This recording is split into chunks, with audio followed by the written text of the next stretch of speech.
I mentioned yesterday, all of these traits, think of them as a continuum. So take empathy as a continuum. Some of us, very high levels of empathy, some not so much. So if you take someone who is maybe born on the lower end of the empathy scale, and then you factor in an abusive childhood, you factor in maybe a criminal background, then that might even be lower.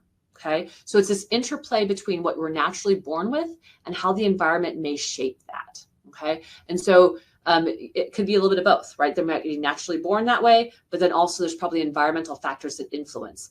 And then the final question would be, is this really impacting their life, right? Let's say I'm born on that lower end of the empathy scale, right? But I had a decent childhood, right? There's not a lot of criminal stuff. So I don't build empathy really well, but it's also not necessarily causing me significant problems. Right? I'm not in jail. I'm not in and out of the state hospital, right? Okay. So I don't have as much empathy as others, but yet I have adapted my life just fine, right? So looking at these traits, we have to ask, is this causing a problem? Is this a concern? And the challenge can be as often we see it as a problem, like, oof, that's a problem. And the individual might not, because they lack that insight. They lack that insight to, oh, that hurt your feelings. Right? So there's a nuance there. You need to stay your ground, be direct with borderline personality disorder. Change is possible. Narcissistic is a different story in regards to change. Agreed. And when we talk more towards the end, we'll talk about more in depth with that. My understanding is that individuals with narcissistic personality disorder are less likely to seek treatment. They will never seek treatment on their own. I shouldn't say never, because you never know. Yeah. But I have never seen someone that is truly narcissistic personality disorder seek treatment on their own. The judge is telling them to go there. Their spouse is telling them to go there. I had a patient one time who, she was a doctor's wife, and she came in and she was really struggling in her relationship, all these things. And her husband was a surgeon, definitely narcissistic personality disorder. And she convinced him to come in for a session. And the only way she was able to convince him was because she said, I need the help. I need you to help me. I need you to come to the therapy session. So he came into the therapy session and we had this conversation, and I was like, oh, he is completely narcissistic, right? But he was like, no, I'm fine. She's the one that needs to change. I'm a doctor, I'm a surgeon, I'm great. I'm fine. Everyone says I'm great, it's her. It's all her, right? They, of course, did not stay married. She had to make the decision. Do I stay married or do I leave? And she ended up leaving. But yeah, they're not going to go on their own, because why? They don't have the insight that this is a problem. I'm fine. It's all you. It's your fault. If you would change, things would be fine. Okay. So you're right. You're not going to see a narcissist come into treatment on their own. There's another thing that's driving them. Question. Currently counseling a couple of a 45-year-old daughter who exhibits some dependent personality traits, married a high-functioning narcissist. Oh, that's an interesting combination. The family had been hurt by the manipulative and controlling behavior over the years, including their love for money. Narcissistic trait, absolutely. They've isolated other family members. This has caused division. As a result, their daughter does not have much of a relationship with her siblings and her parents. My advice so far has been to have boundaries, show unconditional love, don't encourage any form of exclamation, confrontation. Can these people be helped? So your clients, the parents, they can be helped. They can be helped with the grieving process, that they will not have a relationship with their child the way they would like to. You can't change the narcissist. You can't probably change the person with dependent personality, particularly since they're together. The person with dependent personality disorder will not leave the narcissist, right? That is not something that they would do.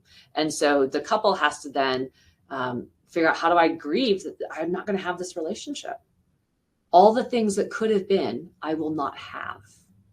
And I think we truly have to remind ourselves that, I can be a great counselor.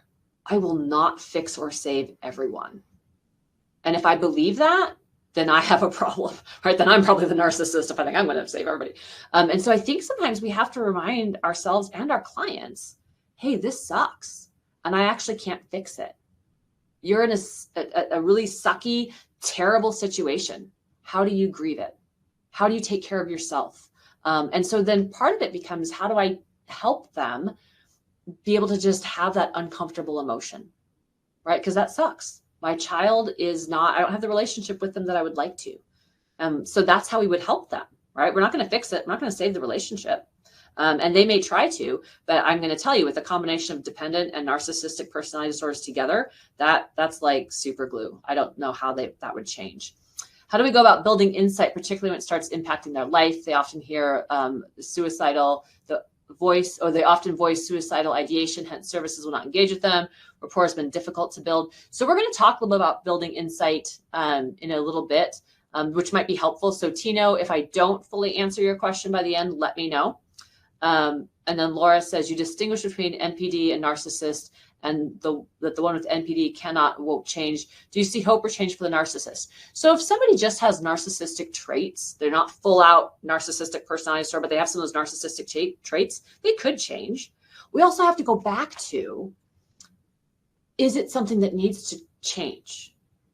Right? Like that, we'll talk about adaptability of some of these traits in a little bit. There's actually a book, I have it on one of the last slides, called The Wisdom of Psychopaths, that talks about, there's like this functional psychopathy. Just because you have narcissistic traits or psychopathic traits, okay, is that really getting in the way of your life? Right? So let's look at this next one, psychopaths. All of the antisocial personality disorder traits, but they're not limited to criminal behavior. They're very manipulative. They're insincere. They have a lack of guilt. If you think about a lot of the white collar crimes like Bernie Madoff and the Enron debacle, right? Those were psychopaths, people who really did not care about how their behavior affected others. Now, is there overlap between your narcissist and psychopath? Yep. But many psychopaths never actually go to prison. They are smart enough to not get caught. They are smart enough to not be the ones that get stuck. Okay. You got your sociopaths. Okay. Most professionals feel that this is more of a learned trait and not genetic. It's not uncommon to see a psychopath, it sounds terrible, a psychopath kind of runs the sociopath, right? The sociopath is the one that goes to prison. They're the ones that get into trouble. Okay. The psychopath is smart enough. They're not the ones that get in trouble, but they're running the sociopaths. Okay. Then you, of course, you have your antisocial. This is the external criminal behavior, a failure to conform to social norms, impulsivity, failure to plan ahead, irritability, this reckless disregard for safety of others, and a lack of remorse. And when we talk through the specific criteria for antisocial personality disorder, one of the things that we need to note is that it's often rooted in childhood conduct disorder and oppositional defiant disorder, which are rooted in trauma. Right? You talk about just this stuff, failure to conform to social norms, impulsivity, reckless, irritable, disregard of safety. Those are also trauma behaviors. So while they still might meet criteria for antisocial personality disorder, they may also have trauma, maybe rooted in trauma.